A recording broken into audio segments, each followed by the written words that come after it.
The Dark Scrolls. Hello, my night owls. Welcome back to the Dark Scrolls, the corner of the internet where we open the pages of history that were meant to stay shut. Before we sink into tonight's story, I want to know, what time is it where you are right now? And where in the world are you watching from?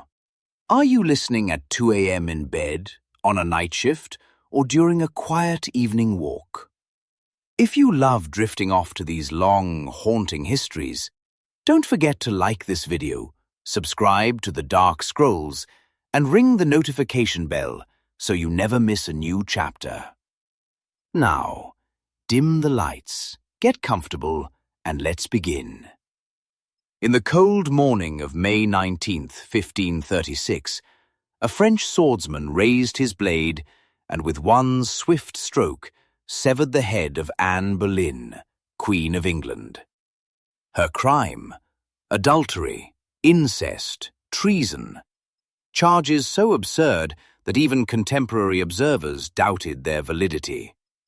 Yet Henry VIII, the man who had broken with Rome to marry her, now wanted her erased from history.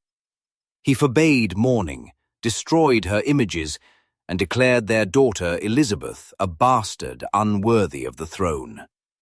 But history has a cruel sense of irony. The daughter Henry rejected would become the greatest monarch England had ever known, transforming her mother's supposed disgrace into the foundation of a golden age. This is the story of how Elizabeth I became the ultimate revenge for Anne Boleyn. Anne Boleyn's execution was meant to be an ending. Henry VIII had moved on before her blood dried on the scaffold, marrying Jane Seymour within 11 days. The message was clear. Anne had been a mistake, a temptress who had led him astray. And now that chapter was closed. But in the nursery at Hatfield House, a 2-year-old girl with auburn hair and dark eyes represented a truth Henry could not erase.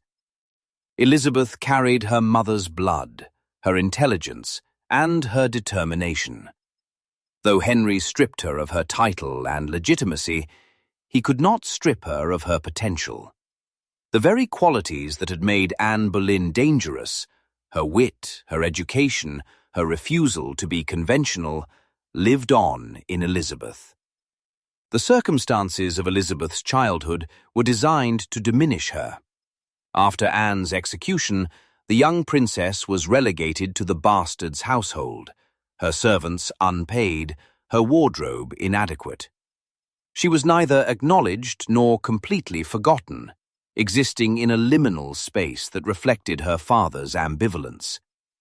Henry had wanted a son so desperately that he had risked his kingdom, his soul, and ultimately his wives to obtain one.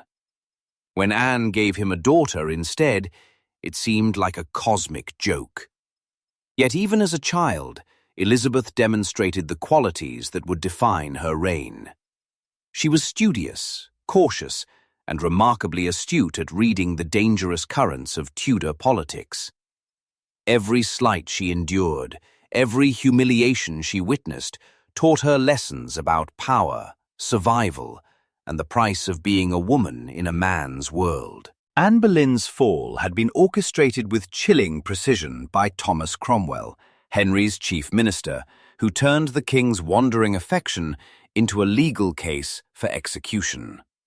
The charges were grotesque. Anne was accused of adultery with 5 men, including her own brother, George Boleyn. The evidence was extracted through torture and coercion, the testimonies contradictory and absurd. One of the accused men had supposedly been her lover on a date when she was verifiably pregnant and confined to chambers. Yet the court, packed with her enemies and presided over by her former suitor, the Duke of Norfolk, found her guilty. The sentence was death by burning or beheading at the king's pleasure. Henry, in a moment of twisted mercy, ordered a swordsman from Calais, considered more skilled and humane than the common executioner with an axe. Anne faced her death with remarkable dignity, a performance that haunted those who witnessed it. Dressed in a grey damask gown trimmed with fur, her hair bound up to expose her neck, she addressed the crowd gathered at Tower Green. She did not protest her innocence directly, as that would have endangered Elizabeth, but she spoke of her fate with measured words that left room for interpretation. "Good Christian people, I am come hither to die according to law, and therefore I will speak nothing against it," she said carefully, avoiding either confession or denial. She asked for prayers, commended the king's mercy in choosing beheading over burning, and removed her headdress to kneel at the block. When the sword fell, witnesses reported that her lips continued to move in prayer, even after her head was severed. Her body was placed in an arrow chest, as no proper coffin had been prepared, and buried in an unmarked grave in the chapel of St. Peter ad Vincula within the Tower. Henry expected Anne's memory to fade as quickly as her blood was washed from the scaffold. He had Parliament declare the marriage invalid, making Elizabeth technically the product of an unlawful union. The king's narrative was simple. Anne had bewitched him, cuckolded him, and betrayed him. Her execution was justice, not murder. But Henry had miscalculated the one thing he could not control: his own mortality and the succession crisis that would follow. He would have his longed-for son, Edward, born to Jane Seymour less than 18 months after Anne's death. But Edward was a sickly child who would reign for only 6 years before dying at 15. Henry's 4th, 5th, and 6th wives produced no children. The great irony that Henry could never have foreseen was that the daughter he had rejected, the child of the woman he had destroyed, would be the one to secure his dynasty and exceed his legacy. Elizabeth's path to the throne was neither certain nor safe. After Henry's death in 1547, she survived the dangerous reign of her half-brother Edward VI, during which Protestant reformers sought to use her as a pawn. She navigated the even more treacherous reign of her half-sister Mary I, who saw Elizabeth as both a rival and a heretic. During Mary's reign, Elizabeth was imprisoned in the Tower of London, the same fortress where her mother had been executed. On suspicion of involvement in Wyatt's rebellion, she entered through Traitor's Gate, the water entrance that had admitted so many who never left alive. For 2 months, she lived in rooms near where her mother had spent her final days, uncertain whether she would face the same fate. Elizabeth's survival required every ounce of cunning she possessed. She outwardly conformed to Mary's Catholic regime while maintaining the loyalty of Protestant supporters. She gave nothing away, committed to nothing in writing that could condemn her, and waited with the patience of someone who understood that survival was the first requirement of eventual triumph. When Mary died childless on November 17, 1558, Elizabeth ascended to the throne at age 25. The news reached her at Hatfield House, where she had spent much of her childhood in obscurity. According to tradition, she was sitting under an oak tree, reading, when the delegation arrived to inform her that she was now Queen of England. Her first words, spoken in Latin, came from Psalm 118. "This is the Lord's doing, and it is marvelous in our eyes."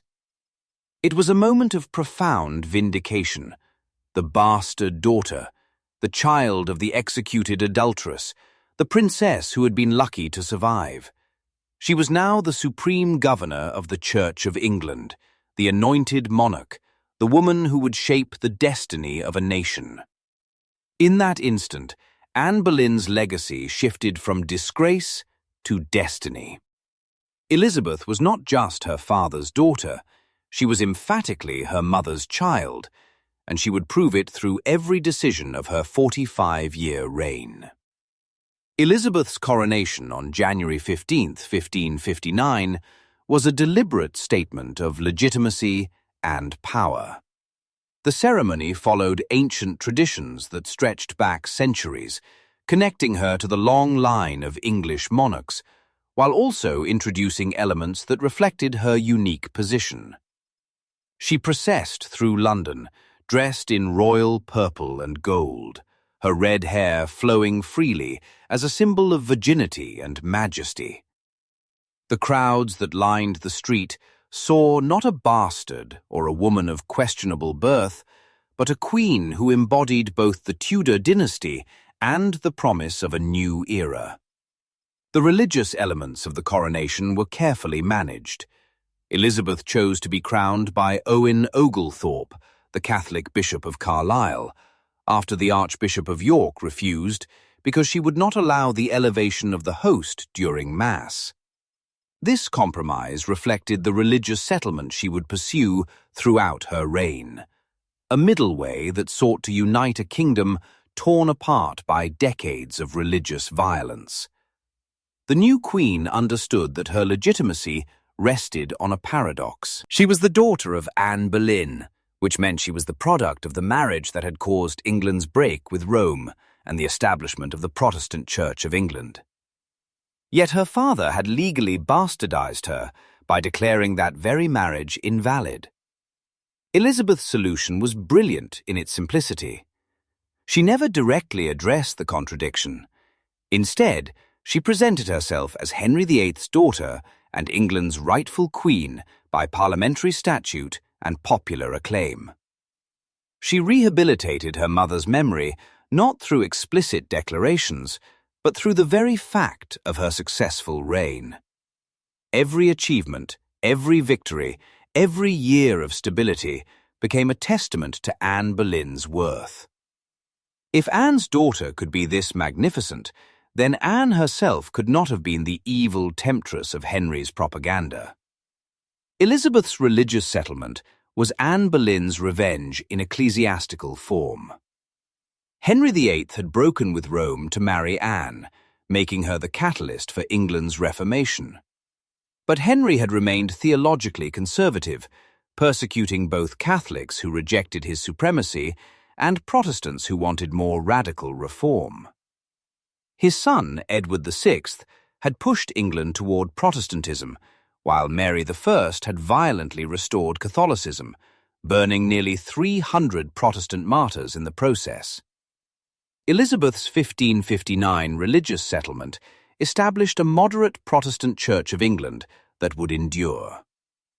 The Act of Supremacy made her supreme governor of the Church, while the Act of Uniformity established the Book of Common Prayer as the standard for worship.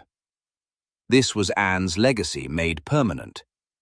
The break with Rome that had cost Anne her life became the foundation of English identity for centuries to come.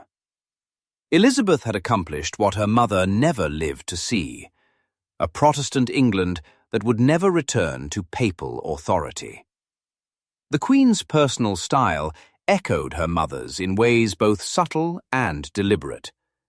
Anne Boleyn had been known for her fashion sense, her introduction of French styles to the English court, and her use of appearance as a political tool. Elizabeth took this to an extraordinary level, developing the iconography of the Virgin Queen that became one of history's most successful exercises in image management. Her portraits were tightly controlled, showing an ageless, perfect monarch adorned with symbols of power, purity, and divine favor. She owned thousands of gowns, each a statement of majesty and wealth. Like her mother, Elizabeth understood that a queen's appearance was never merely personal. It was political, symbolic, and strategic. The daughter had learned from the mother's example and expanded upon it, creating a visual language of power that compensated for the disadvantages of her gender in a patriarchal society.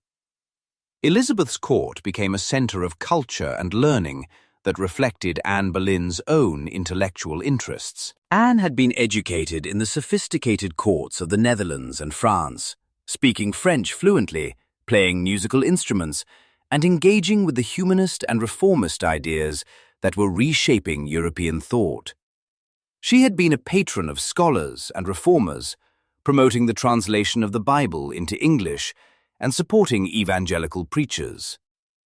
Elizabeth inherited this love of learning and became one of the best educated monarchs in English history. She spoke 6 languages fluently, translated classical texts for pleasure, and surrounded herself with scholars, poets, and artists. Her court produced Shakespeare, Marlowe, and Spenser.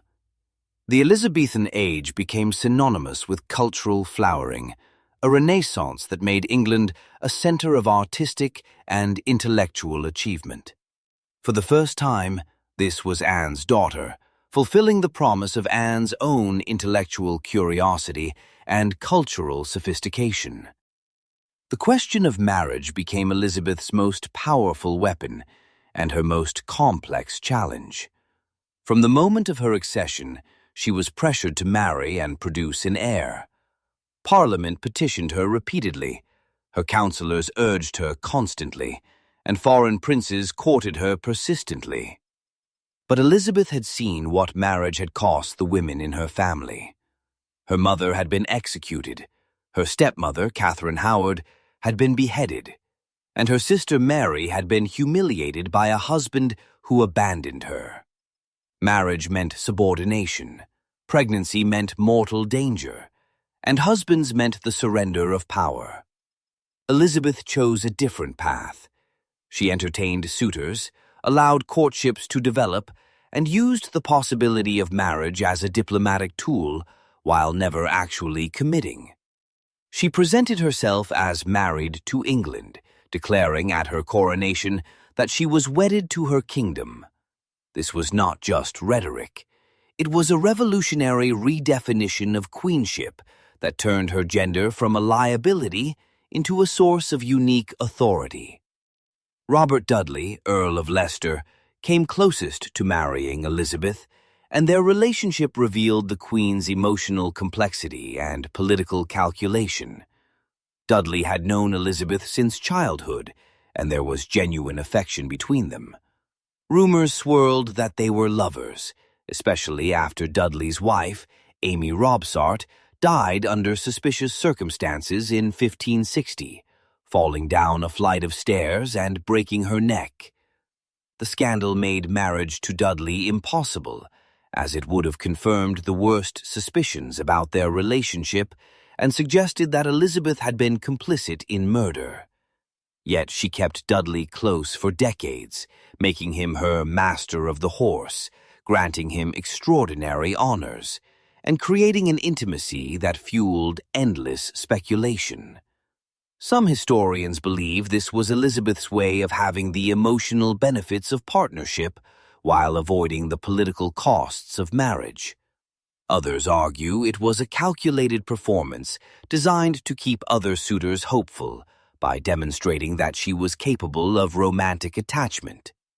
Either way, Elizabeth maintained absolute control, never allowing her heart to override her political judgment, a lesson learned from her mother's fate. The presence of Mary, Queen of Scots, in England from 1568 onward created a crisis that tested Elizabeth's political skills and moral convictions. Mary was Elizabeth's cousin, a fellow queen, and a Catholic with her own claim to the English throne. She had been forced to abdicate in Scotland and fled to England, seeking Elizabeth's protection. But Mary's presence made her a focal point for Catholic plots against Elizabeth's life and reign. For 19 years, Elizabeth kept Mary in gilded captivity, unwilling to execute a fellow monarch, but unable to release her. This impossible situation revealed Elizabeth's characteristic combination of caution and ruthlessness. She resisted pressure from her counselors to execute Mary, even as plot after plot emerged with Mary at its center. Only when the Babington plot of 1586 provided irrefutable evidence of Mary's involvement in a conspiracy to assassinate Elizabeth did the Queen finally consent to her cousin's execution. Even then, Elizabeth tried to distance herself from the decision, claiming her secretary had sent the death warrant without her explicit authorization. Mary was beheaded at Fotheringhay Castle on February 8, 1587, reportedly taking 15 minutes to die, as the executioner needed 3 strokes to sever her head. In eliminating Mary, Elizabeth had secured her throne and the Protestant succession. But the execution of an anointed queen troubled her conscience, unlike her father, who had sent 2 wives to the scaffold without apparent remorse. The Spanish Armada of 1588 represented the greatest existential threat Elizabeth's England would face, and its defeat became the defining triumph of her reign. Philip II of Spain, once Mary I's husband and briefly Elizabeth's brother-in-law, had gradually transformed from potential suitor to mortal enemy. England's support for Protestant rebels in the Netherlands, Drake's raids on Spanish shipping and colonies, and Elizabeth's execution of Mary, Queen of Scots, finally prompted Philip to launch a massive invasion. The Spanish plan called for the Armada, a fleet of 130 ships carrying thousands of soldiers, to sail up the English Channel, collect the Duke of Parma's veteran army from the Netherlands, and invade England to depose Elizabeth and restore Catholicism. The stakes could not have been higher. If the invasion succeeded, Elizabeth would likely suffer her mother's fate, execution as a heretic and traitor. Everything Anne Boleyn had died for, everything Elizabeth had built, would be destroyed. Elizabeth's response to the crisis demonstrated the qualities that made her exceptional. While her councillors debated strategy and her captains prepared the fleet, Elizabeth herself became the embodiment of national resistance. In August 1588, as the Armada approached and invasion seemed imminent, she travelled to Tilbury to address her troops. Mounted on a grey gelding and dressed in a silver breastplate over a white velvet dress, she delivered one of history's most famous speeches. "I know I have the body of a weak and feeble woman," she declared, "but I have the heart and stomach of a king, and of a king of England, too." She promised to live or die with her people, to take up arms herself if necessary. The speech was a masterpiece of rhetoric that transformed her gender from a weakness into proof of extraordinary courage. Here was a woman willing to face battle alongside her soldiers. What greater demonstration of commitment could any king provide? The defeat of the Armada was partially due to English naval tactics, partially due to weather that scattered the Spanish fleet, and partially due to Spanish logistical failures. English ships, lighter and more maneuverable than the Spanish galleons, harried the Armada as it sailed up the Channel. Fire ships sent into the Spanish formation at Calais broke their defensive crescent. Atlantic storms completed the destruction as the Armada attempted to return to Spain by sailing north around Scotland and Ireland. Of the 130 ships that had left Spain, fewer than half returned. Perhaps 15,000 men died. England had survived, and Elizabeth's position was secured. The victory was celebrated as providential, a sign that God favoured Elizabeth and Protestant England. Commemorative medals were struck with the inscription, "God blew, and they were scattered." The defeat of the Armada became part of English national mythology, a David versus Goliath story that confirmed England's special destiny and Elizabeth's divine right to rule. The Armada victory vindicated Anne Boleyn in the most fundamental way possible. Henry VIII had married Anne to get a male heir who would secure the Tudor dynasty and lead England to glory. Instead, Anne had given him a daughter whom he rejected and a religious controversy that divided the nation. But that daughter had now defended England against the world's most powerful empire. She had proven that a woman could inspire loyalty, command military forces, and safeguard the realm as effectively as any king. The son Henry had wanted, Edward VI, had died young, without accomplishing anything of lasting significance. The elder daughter, Mary I, had married Philip of Spain and brought England into humiliating foreign wars that lost Calais, England's last continental possession. But Anne's daughter had made England a power to be reckoned with, had established its independence from European domination, and had begun the process of making it a maritime and colonial force. The irony would have been perfect if Anne could have witnessed it. Elizabeth's handling of religious extremism on both sides reflected a pragmatism that came from bitter experience. She had seen religious zealotry tear England apart during Edward's and Mary's reigns. Her solution was a via media, a middle way that sought to include as many of her subjects as possible while marginalizing the extremes. Catholics who accepted her rule and attended Church of England services, even if they privately maintained their old faith, were largely left alone. Puritans who wanted to reform the Church further were tolerated as long as they remained within the established structure. But those who challenged her authority, Catholic priests who proclaimed her a bastard and usurper, Puritan separatists who rejected the episcopal system, faced severe punishment. Over 180 Catholics were executed during Elizabeth's reign, mostly priests and those who harbored them. This was brutal, but significantly less than the nearly 300 Protestants Mary I had burned in just 5 years. Elizabeth understood that religious uniformity was impossible, but religious peace was essential. She reportedly said she had no desire to make windows into men's souls, caring more about outward conformity than private belief. The Queen's spy master, Sir Francis Walsingham, developed an intelligence network that protected Elizabeth from numerous assassination plots. Walsingham was a committed Puritan who saw the Catholic threat to Elizabeth as both political and spiritual. He placed agents in foreign courts, intercepted correspondence, and ran informants within the Catholic community in England. His network uncovered the Ridolfi plot, the Throckmorton plot, the Babington plot, and numerous other conspiracies against Elizabeth's life.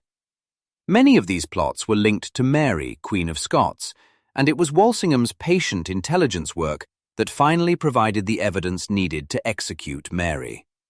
Some historians believe Walsingham occasionally embellished or even created plots to justify harsher measures against Catholics. But there is no doubt that the threats to Elizabeth were real. Pope Pius had excommunicated her in 1570 and declared that her Catholic subjects had a duty to depose her. Assassination was not a paranoid fantasy, but a constant danger. The existence of a sophisticated intelligence apparatus to protect the Queen was both a sign of the times and a legacy that would influence English governance for centuries.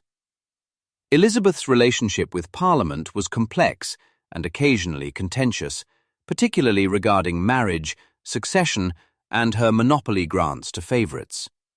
Parliament repeatedly petitioned her to marry and settle the succession, fears that were intensified by several serious illnesses that nearly killed her. In 1563, Elizabeth contracted smallpox and nearly died. Her counsellors panicked, realizing that England could descend into civil war if she died without a designated heir. But Elizabeth refused to name a successor, correctly understanding that doing so would create a rival power centre and potentially encourage plots against her. "Do you think I could love my winding sheet?" she asked, referring to how people would flock to her heir as soon as one was named. This stubbornness created enormous anxiety, but also kept her secure. As for monopolies, Elizabeth granted exclusive trading rights to favourites as a way of rewarding service without depleting the royal treasury. But these monopolies became increasingly unpopular as they raised prices and limited competition. When Parliament challenged this practice in 1601, Elizabeth responded with her famous Golden Speech, promising to reform the abuses while also reminding Parliament of her devotion to her people. It was a masterful performance that diffused the crisis and demonstrated her political skills even in old age. The economic and commercial expansion during Elizabeth's reign laid the groundwork for England's later imperial dominance. Chartered companies like the Muscovy Company, the Levant Company, and, most importantly, the East India Company were founded during her reign, establishing trade networks that would eventually span the globe. English privateers like Francis Drake and Walter Raleigh combined piracy, exploration, and trade, attacking Spanish ships and colonies while claiming new territories for England. Drake's circumnavigation of the globe from 1577 to 1580 was both a commercial venture and a strategic strike against Spanish power. When Drake returned with a ship full of plundered Spanish treasure, Elizabeth knighted him aboard the Golden Hind, a gesture that infuriated Philip II, but demonstrated Elizabeth's willingness to support those who enhanced English power and prosperity. Attempts to establish colonies in the Americas, particularly Raleigh's Roanoke colony, failed during Elizabeth's lifetime, but they established the precedent and ambition for later successful colonization. The Elizabethan economic expansion was sometimes brutal, often exploitative, but it transformed England from a second-tier power into an emerging commercial and naval giant. Elizabeth's court was a theatre of power where elaborate rituals, symbolic gestures, and carefully managed access to the Queen created a system that amplified her authority. The Privy Chamber, where Elizabeth spent much of her time, was attended by carefully selected ladies-in-waiting, who were often noblewomen. Access to the Queen was tightly controlled and highly valued. Those who attended her person were in positions to influence her decisions, deliver petitions, and advance their family's interests. Elizabeth deliberately fostered competition for her attention and favour, playing courtiers off against each other to maintain control. She could be generous to those who pleased her and ruthlessly cold to those who disappointed her. When one of her ladies-in-waiting, Lettice Knowles, secretly married Robert Dudley, Elizabeth was furious at the betrayal and banned Lettice from court permanently. This possessiveness extended to all her favourites.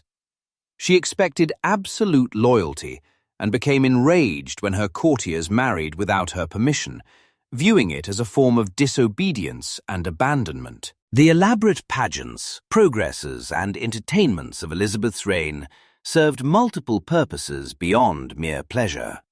Each summer, Elizabeth embarked on a progress through the southern counties of England, staying at the homes of wealthy subjects who were expected to host her and her enormous entourage at ruinous expense.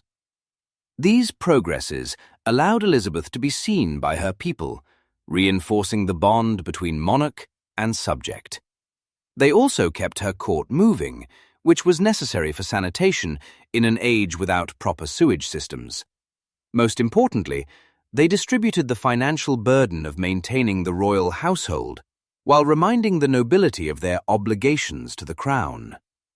The entertainments staged during these visits were often elaborate allegorical performances that glorified Elizabeth as a virgin goddess, a wise Solomon, or a classical deity. These were not mere flattery, but sophisticated political theatre that constructed an image of the Queen as something more than human. A sacred figure whose virginity made her uniquely suited to be married to England itself.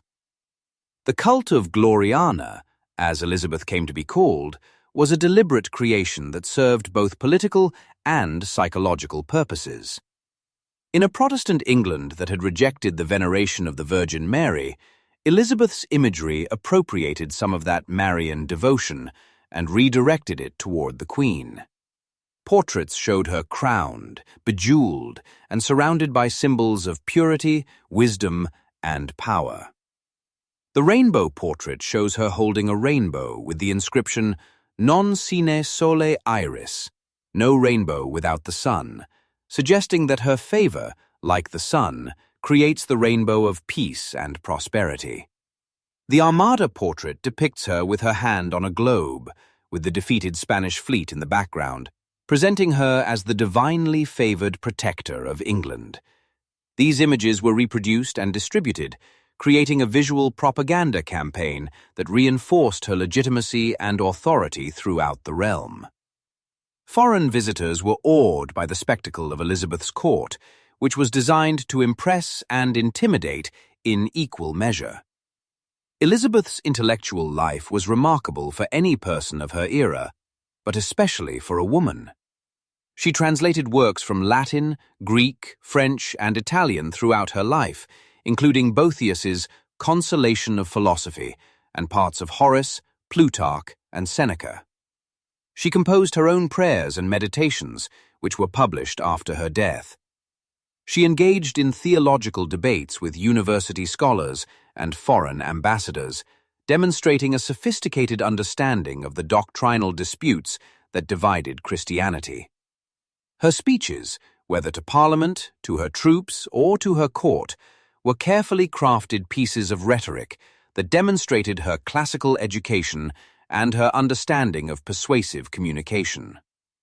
This was Anne Boleyn's legacy made manifest. Anne had been mocked by some contemporaries for her intellectual pretensions, for reading reformist literature and engaging in theological discussions that were considered unsuitable for women. Elizabeth not only embraced this same intellectual curiosity, but made it a cornerstone of her queenship, proving that a woman's mind could be as formidable as any man's. The tension between Elizabeth's public image of virginity and the rumors about her private life created a paradox that she never fully resolved. Various ambassadors, courtiers, and political enemies claimed that Elizabeth had lovers, had borne illegitimate children, or was physically incapable of sexual relations. None of these rumors were ever substantiated, and most were spread by those who wanted to delegitimize her reign. The claim that she could not bear children was particularly insidious, as it suggested that her refusal to marry was not a choice but a necessity, undermining the image of the Virgin Queen who chose England over any man. Elizabeth was examined by midwives at various points to verify her virginity, humiliating procedures that male monarchs never had to endure.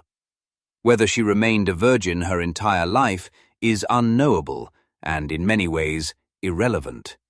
What matters is that she successfully used the idea of virginity as a source of power, turning what was conventionally seen as a woman's purpose, marriage and childbearing, into proof of her unique dedication and her special relationship with her kingdom.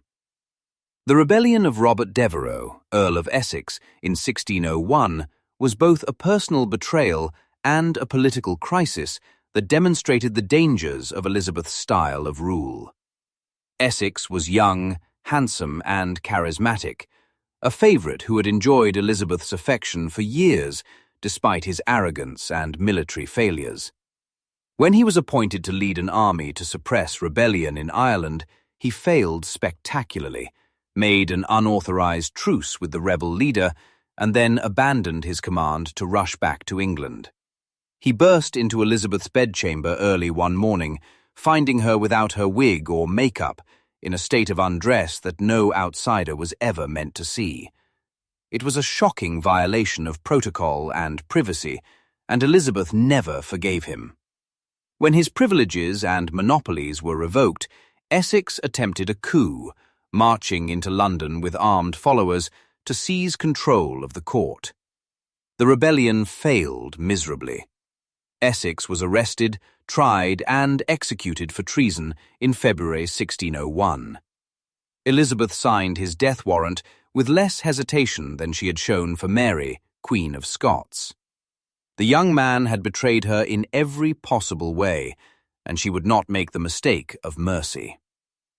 Elizabeth's final years were marked by declining health, the deaths of old friends and counsellors, and a growing awareness that her reign was ending.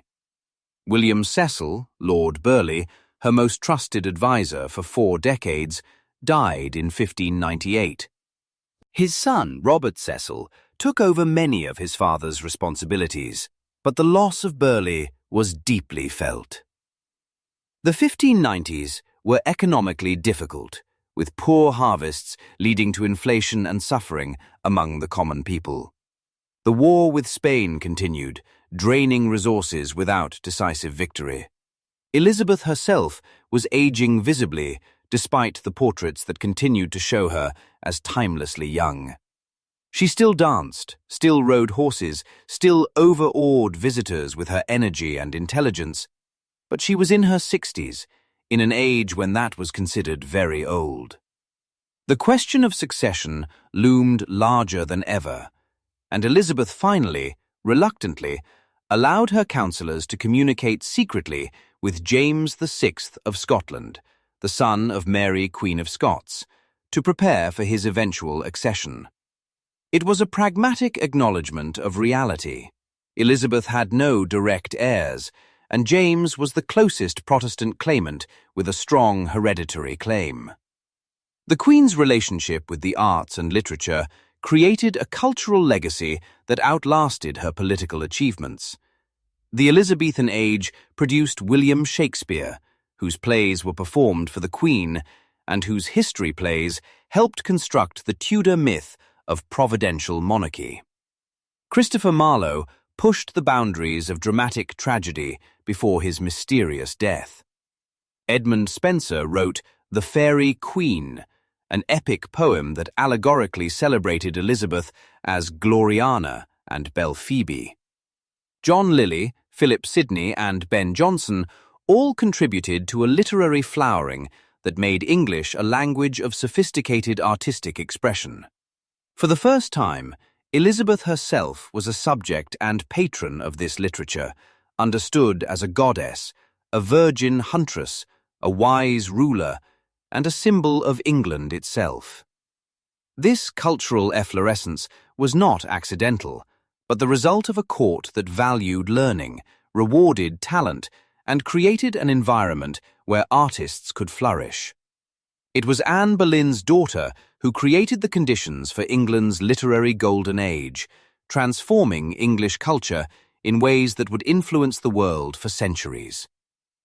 Elizabeth's handling of the succession question until the very end of her life demonstrated both her political acumen and her profound understanding of power's fragility. She knew that the moment she named an heir, power would begin flowing toward that person and away from her. Courtiers would hedge their bets, rivals would plot, and her own authority would diminish. By keeping the succession uncertain, she maintained control even as she aged.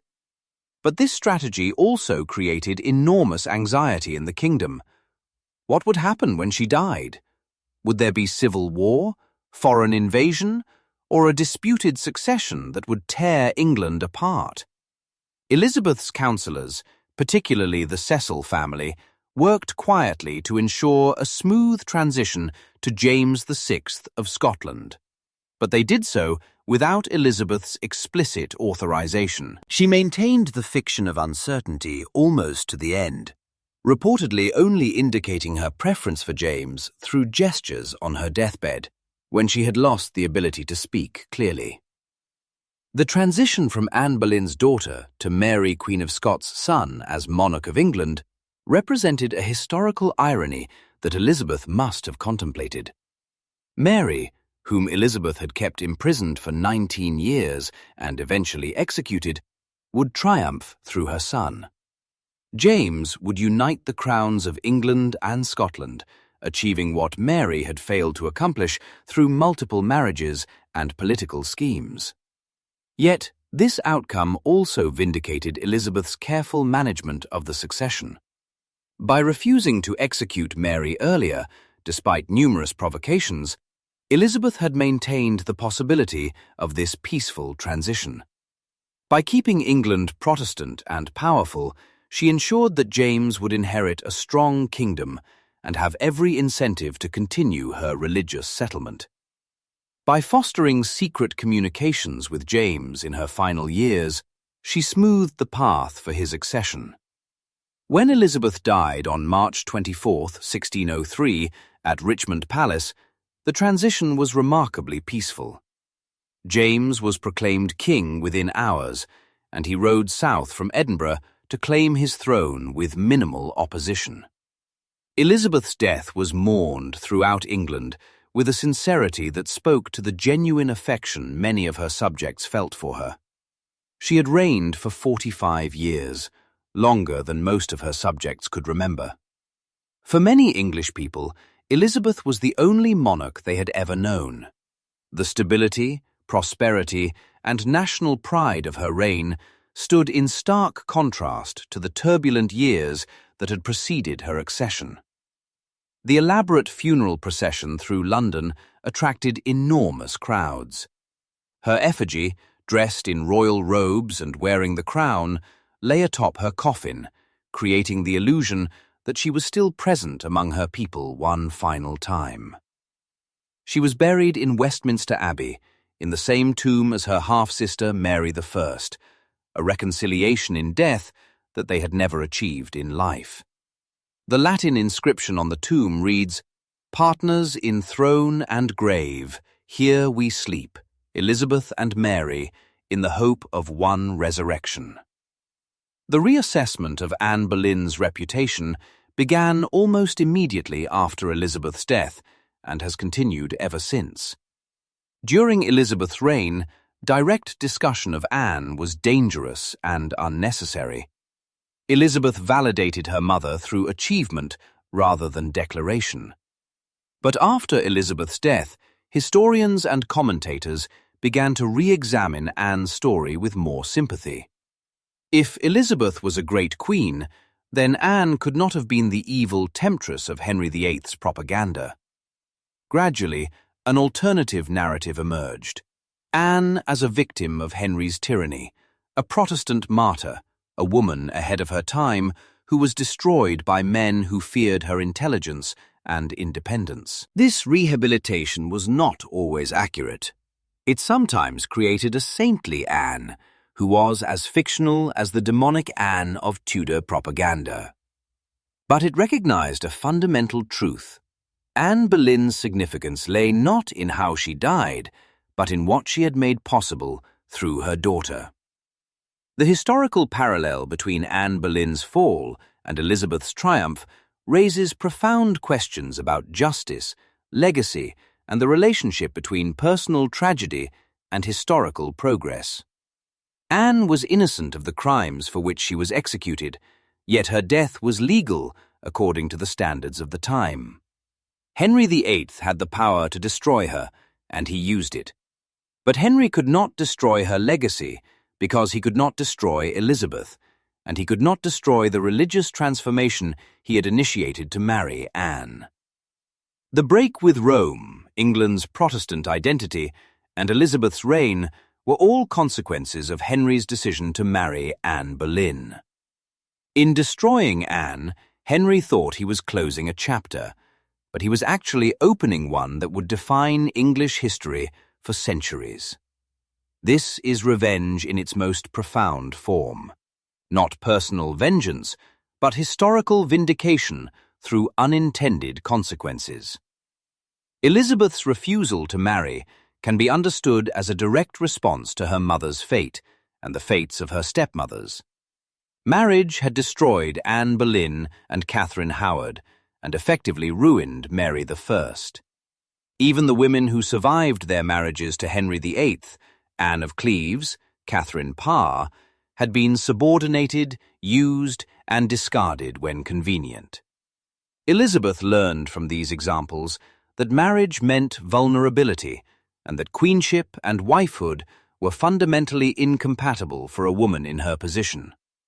A husband would either dominate her, as Philip of Spain had tried to dominate Mary I, or create conflicts of loyalty and authority that would weaken her rule.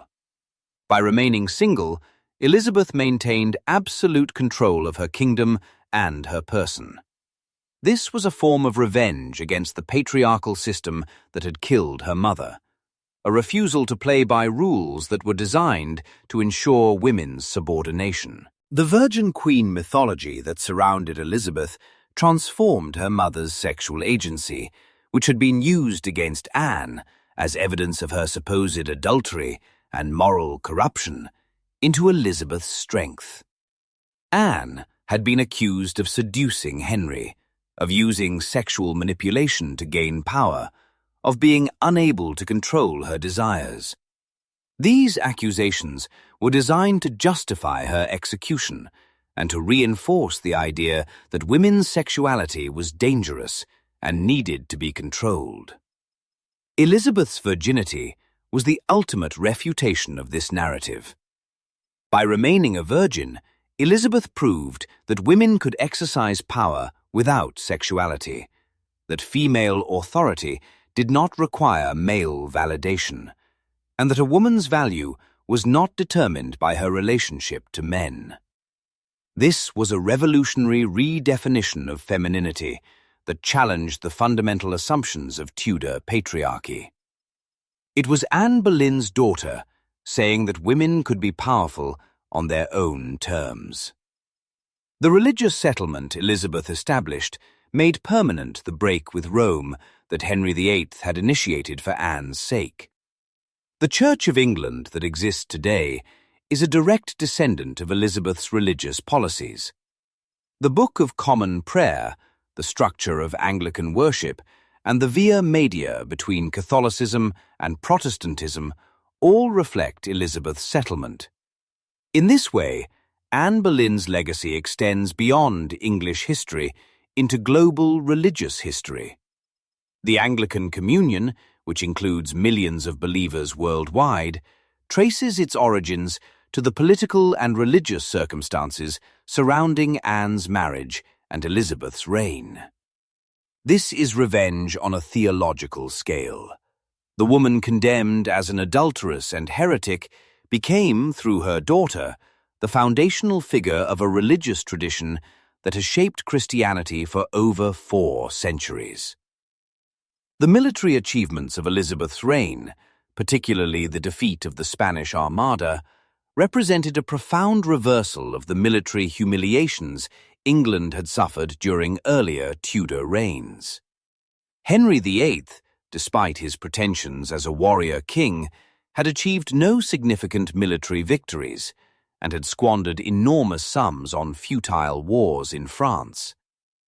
Edward II's reign saw military failures and the loss of English control over Scotland. Mary I's marriage to Philip of Spain had dragged England into war with France, resulting in the loss of Calais, the last English possession on the continental mainland. This defeat was so humiliating that Mary reportedly said Calais would be found written on her heart when she died. Elizabeth inherited this legacy of military failure and transformed it. The defeat of the Armada was England's first major military victory in decades, and it was achieved under the leadership of a woman, the daughter of the executed queen. This was Anne Boleyn vindicated through gunpowder and naval strategy. Elizabeth's naval expansion laid the foundation for England's later maritime dominance.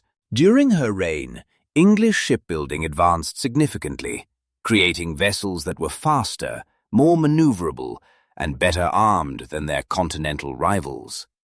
The race-built galleons, developed under Elizabeth's patronage, were technological marvels that combined the best features of merchant vessels and warships. The establishment of a professional navy with permanent dockyards at Chatham and elsewhere created institutional capacity that would serve England for centuries. The growth of England's merchant marine, supported by chartered trading companies and privateering ventures, created a seafaring culture that would eventually enable England to build the largest empire the world had ever seen.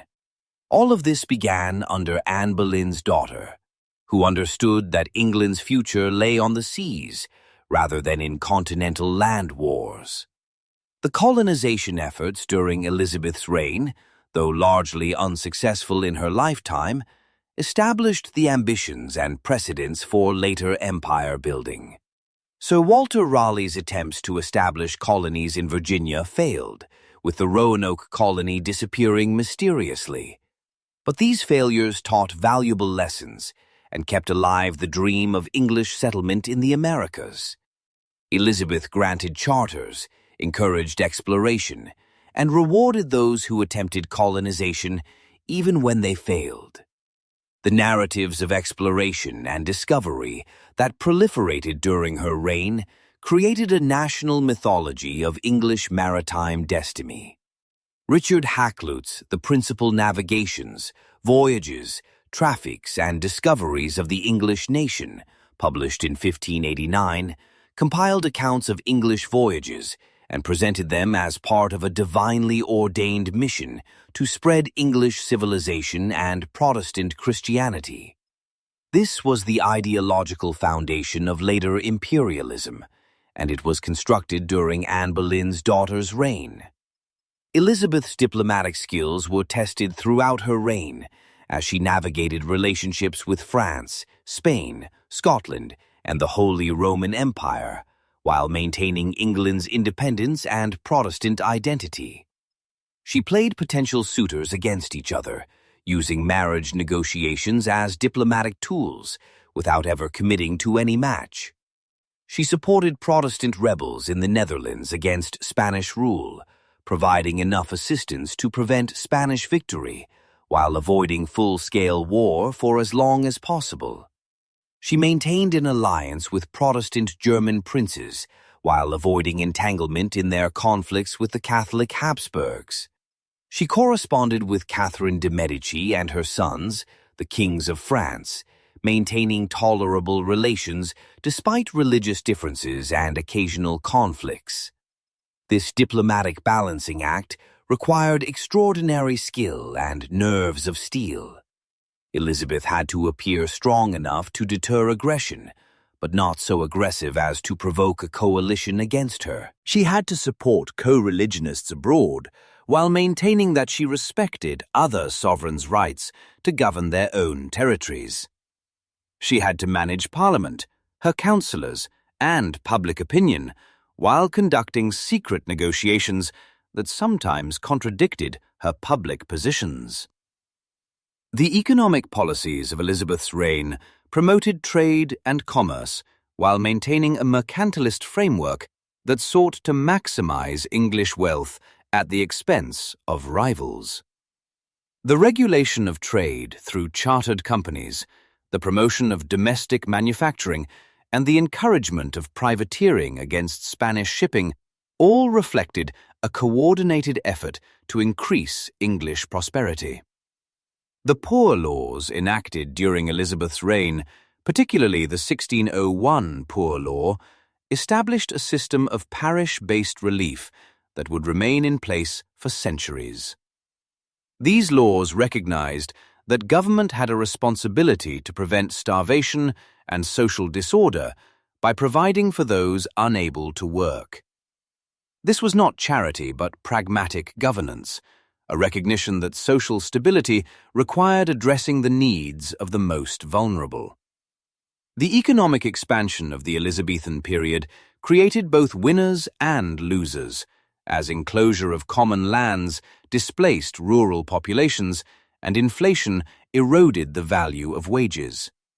But overall prosperity increased, and England emerged from Elizabeth's reign wealthier and more economically dynamic than it had been at her accession. Elizabeth's patronage of education and learning contributed to increased literacy and the expansion of grammar schools. The Elizabethan grammar school curriculum, based on classical languages and literature, created a literate class that could read the Bible, engage with contemporary religious and political debates, and participate in the cultural flowering of the age. The university system, particularly Oxford and Cambridge, flourished during Elizabeth's reign, producing the clergy, lawyers, and administrators who would govern England for generations. Elizabeth herself took interest in the universities, visiting them on progress and engaging with scholars. The expansion of educational opportunity, though still limited to a small minority of the population and heavily biased toward males of means, created the intellectual infrastructure that made the Elizabethan literary and scientific achievements possible. The scientific and technological advances during Elizabeth's reign, though modest by later standards, laid groundwork for the scientific revolution that would follow. Mathematics, astronomy, navigation, and medicine all advanced. John Dee, the mathematician and astrologer, advised Elizabeth on navigation and calendar reform, while also pursuing esoteric studies. William Gilbert's work on magnetism, though published in 1600 near the end of Elizabeth's life, represented a new empirical approach to natural philosophy. The practical needs of navigation for maritime expansion drove advances in mathematics and instrument making. The medicinal knowledge preserved in herbals and medical texts, combined with new remedies imported from the Americas, expanded the pharmacological repertoire available to physicians. Elizabeth herself had access to the best medical care available, which probably contributed to her longevity. She survived smallpox, which killed many and permanently disfigured some who survived. She maintained her health and vitality well into old age, defying expectations and demonstrating that women were not inherently weak or short-lived. The role of women in Elizabethan society was constrained by legal, social, and religious norms that subordinated them to men in virtually every sphere. Women could not vote, could not hold most offices, could not attend universities, and lost control of their property upon marriage. They were considered legally and intellectually inferior to men, fit primarily for childbearing and household management. Yet Elizabeth's reign created a paradox that could not be ignored. Here was a woman who governed men, commanded armies, controlled the church, and wielded absolute power in a patriarchal society. Apologists explained this by declaring Elizabeth an exception, a uniquely gifted individual who was essentially masculine in her virtues despite her female body. But the existence of this exception challenged the logic of universal female subordination.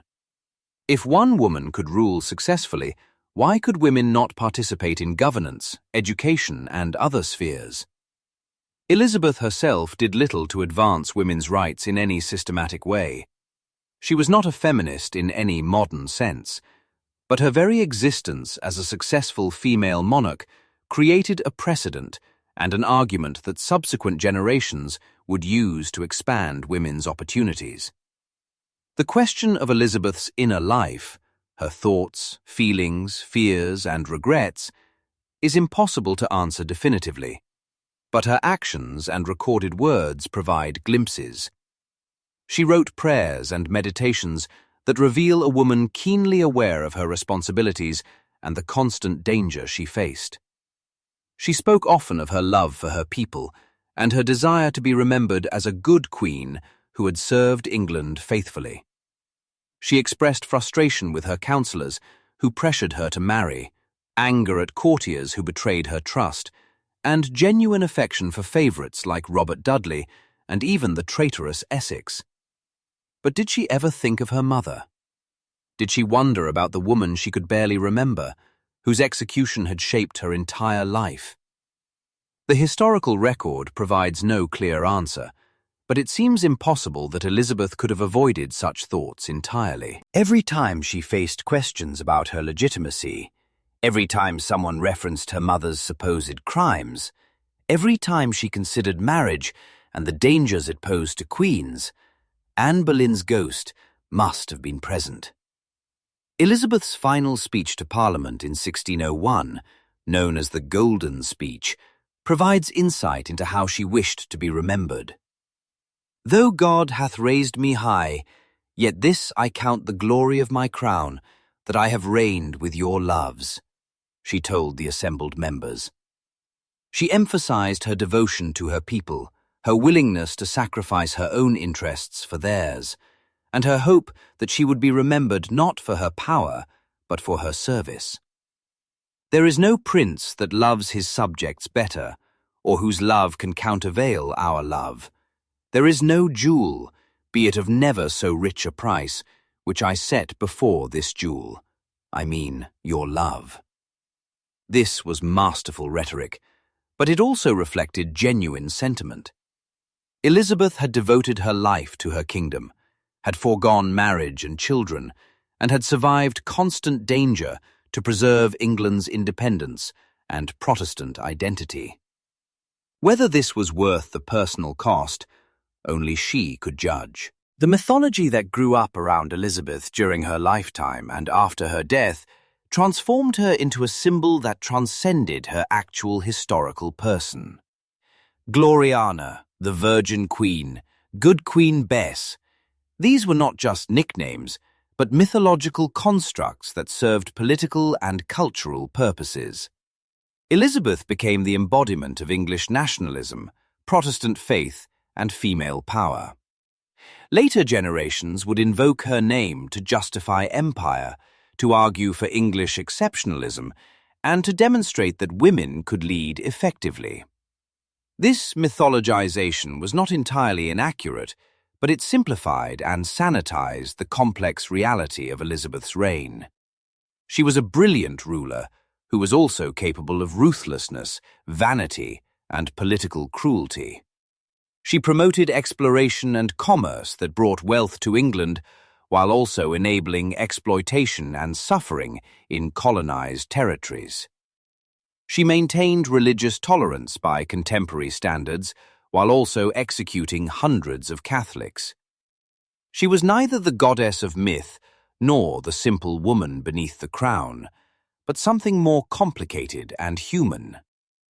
Anne Boleyn's reputation has undergone similar mythologization and revision over the centuries. She has been portrayed as everything from a scheming temptress to a Protestant martyr, from a victim of patriarchy to a proto-feminist who challenged gender norms. The truth, as always, is more nuanced. Anne was an intelligent, ambitious woman who used the tools available to her to gain power in a system that offered women few options. She failed to give Henry VIII the male heir he demanded, and she paid for that failure with her life. But through her daughter, she achieved a legacy that has outlasted Henry's achievements and those of most kings. This is the ultimate irony and the ultimate revenge. The woman executed in disgrace became, through Elizabeth, one of the most consequential figures in English history. The execution of a queen for adultery, treason, and incest was meant to be a warning to women about the consequences of ambition and sexual transgression. Henry VIII intended Anne's death to terrify other women into submission and to demonstrate male power over female pretensions. But Elizabeth's reign transformed that intended lesson into its opposite. The daughter of the executed adulteress became the Virgin Queen. The bastard became the supreme governor of the church. The rejected princess became the greatest Tudor monarch. This inversion of expectations represents revenge in its most complete form. Not violence returned for violence, but success achieved despite oppression, legacy created from disgrace, and historical judgment reversed through achievement. Elizabeth's 45-year reign brought England from a second-tier power threatened by religious civil war and foreign invasion to a confident nation at the beginning of its rise to global dominance. The England Elizabeth left to James I was politically stable, economically dynamic, culturally vibrant, and militarily competent. The religious settlement she had established would endure, making England permanently Protestant and independent of Rome. The naval and commercial expansion she had encouraged would lead to empire. The literary and intellectual culture she had patronized would influence global culture for centuries. None of this would have been possible without the break with Rome that Henry VIII had initiated to marry Anne Boleyn. None of it would have occurred without Elizabeth's exceptional abilities as a ruler. Cause and effect, mother and daughter, disgrace and vindication. These connections made Elizabeth's reign the ultimate revenge for Anne Boleyn. The women of the Tudor dynasty, Margaret Beaufort, Catherine of Aragon, Anne Boleyn, Jane Seymour, Mary I, and Elizabeth I, all navigated a world that subordinated them while simultaneously requiring them to exercise power through and over men. Some succeeded more than others, and their successes and failures were judged by different standards than those applied to male rulers. But Elizabeth's achievement was unique. She ruled alone, without a husband to share or usurp her power. She maintained her authority for 45 years, in an age when that was extraordinary for any monarch. She outmaneuvered foreign kings, domestic rebels, and religious extremists. She transformed England's position in Europe and the world. And she did all of this as Anne Boleyn's daughter, carrying her mother's blood and legacy, proving through every year of her reign that Henry VIII had been catastrophically wrong to reject and destroy Anne. The ultimate revenge for Anne Boleyn was not violence or retribution against those who had wronged her. Most of them were long dead by the time Elizabeth came to power. The revenge was existential and historical. Anne's existence, her marriage to Henry, and her daughter's birth had consequences that Henry never intended and could not control. He wanted a son to secure his dynasty, and he got a daughter who did it better than any son could have. He wanted to erase Anne's memory, and he created the circumstances for her to be remembered forever. He wanted absolute power over his wives, and his daughter used that same absolutism more effectively than he ever had. This is the irony that makes history tragic and fascinating. Our intentions are never fully realized, and our actions have consequences we cannot foresee. Henry VIII destroyed Anne Boleyn, but in doing so, he ensured her immortality through Elizabeth. As the great 20th century historian G.R. Elton observed, Elizabeth's reign represented the fulfillment of all that the Henrician Reformation had set in motion.